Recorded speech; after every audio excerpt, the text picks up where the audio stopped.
Izinkan kami merespon apa yang tadi disampaikan oleh KPK.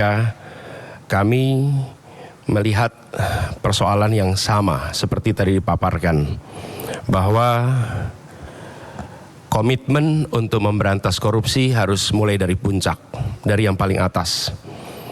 Dan kita menyadari Indonesia seperti yang disampaikan didirikan oleh orang-orang yang berintegritas. Dan contoh-contoh seperti Muhammad Hatta, Hugeng, Baharudin Lopa, dan akhir-akhir kemarin adalah Pak Artijo Alkostar adalah contoh pribadi-pribadi berintegritas yang saya rasa harus kita kembalikan lagi di Republik ini. Ini persoalan yang amat serius yang tidak boleh kita anggap enteng dan sederhana. Tadi disampaikan tentang Corruption Perception Index yang menurun, SPI, IPAK yang tadi ditunjukkan. Kami melihat ada problem yang amat serius di dalam kepercayaan publik terhadap pemberantasan korupsi. Yang itu juga tercermin. Bulan lalu ada survei CSIS terhadap lembaga-lembaga pemerintahan. Dan di antara lembaga pemerintahan paling rendah kepercayaan adalah DPR. Dan di atas DPR adalah KPK. Justru KPK bukan lembaga yang paling dipercaya, tapi termasuk lembaga yang paling rendah kepercayaannya. Karena itu kami ke depan berkomitmen untuk bisa melaksanakan beberapa hal. Pertama adalah mengembalikan kepercayaan publik, mengembalikan KPK menjadi institusi yang memiliki kekuatan dan memiliki kemampuan untuk menindak seluruh tindakan pelanggaran korupsi. Dan ini dari aspek apa? Satu, undang-undangnya. Kita ingin mengembalikan agar KPK berwibawa lagi secara legal seperti dulu. Dan ini artinya merevisi undang-undang KPK. Kami ingin agar revisi ini akan bisa mengembalikan KPK kepada posisi yang kuat. Yang kedua adalah standar etika yang tinggi di tubuh KPK. Kita ingat era di mana KPK datang di sebuah tempat, tidak mau ikut makan, tidak mau ikut kegiatan-kegiatan yang didanai di luar KPK. Standar yang tinggi itu harus dikembalikan di KPK. Sehingga bukan saja undang-undangnya memberikan kekuatan dan kemandirian, tapi juga di dalamnya baik pimpinan maupun seluruh staf bekerja dengan kode etik yang amat tinggi. Yang ketiga adalah rekrutmen. Rekrutmen di KPK kita perbaiki sama-sama seperti tadi disampaikan yang diusulkan oleh Presiden di tingkat pimpinan maupun rekrutmen staf.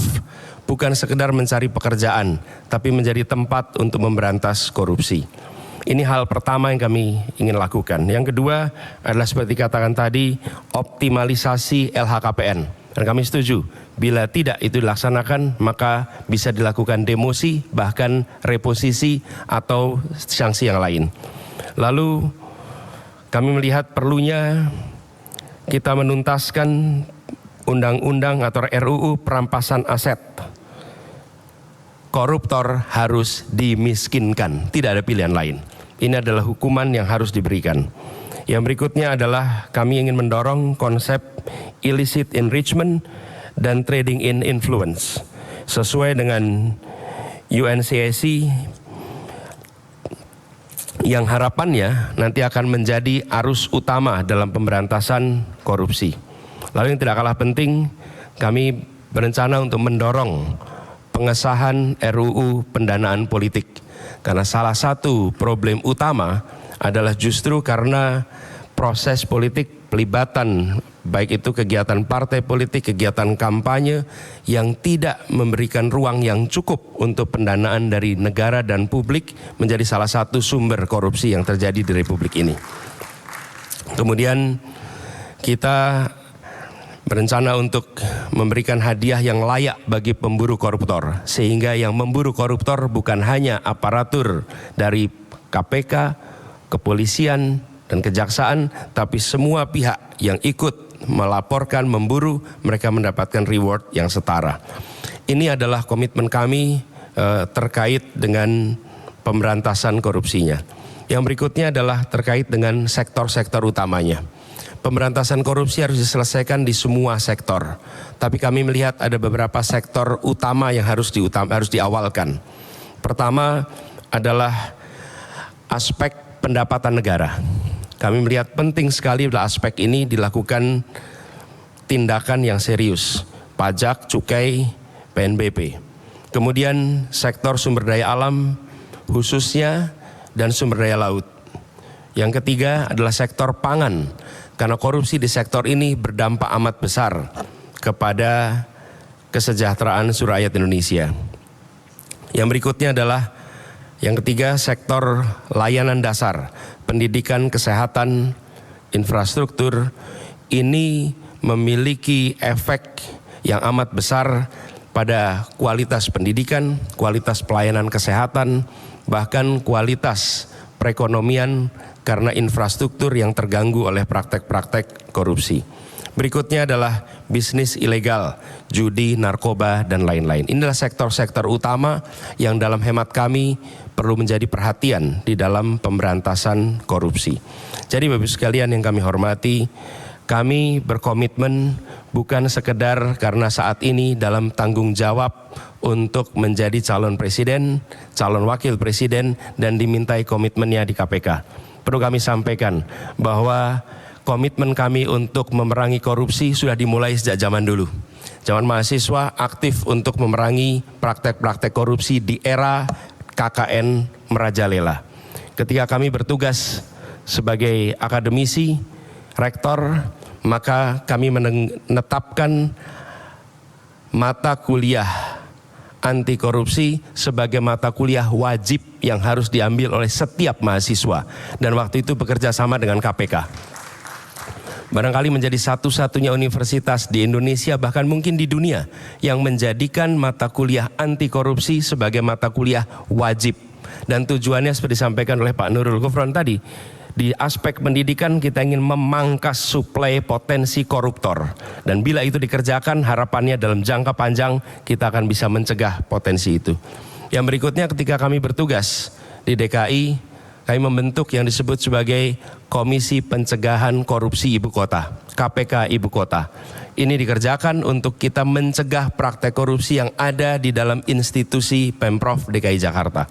Jadi Bapak Ibu sekalian kami hormati, soal ini adalah soal serius, bukan soal untuk main-main, bukan soal untuk guyonan. Ini adalah persoalan korupsi yang amat mendasar harus dibereskan. Dan kami tegaskan bahwa komitmen yang kami sampaikan di sini adalah komitmen kami melanjutkan apa yang sudah kami kerjakan selama ini. Bukan semata-mata karena ditugasi menjadi pasangan calon presiden, tapi ini adalah komitmen lama yang akan kami teruskan. Dan insya Allah ketika kami ditugaskan, maka integritas menjadi faktor nomor satu dalam penentuan pribadi-pribadi di pemerintahan. Termasuk ketika penyusunan kabinet, dalam penyusunan pimpinan-pimpinan lembaga, termasuk dalam mengusulkan nama-nama menjadi anggota KPK, pimpinan KPK. Ini semua bagian dari komitmen kita untuk mengembalikan agar kepercayaan rakyat pada pemimpin, kepercayaan rakyat kepada pemerintahan bisa pulih kembali. Dan dengan kepercayaan itu kami yakin Indonesia akan bisa meraih semua yang dijanjikan oleh kemerdekaan. Seperti yang disampaikan tadi, 4 hal itu hanya akan bisa tercapai apabila kita memiliki komitmen untuk menjunjung tinggi integritas, kompetensi. Dan inilah komitmen yang kami berikan kepada seluruh rakyat Indonesia melalui forum yang terhormat pada malam hari ini. Terima kasih. Assalamualaikum warahmatullahi wabarakatuh. Terima kasih Bapak Anies Baswedan dan Bapak Muhaimin Iskandar yang telah menyampaikan respon dan komitmen anti korupsi. Kami silakan untuk kembali ke tempat duduk.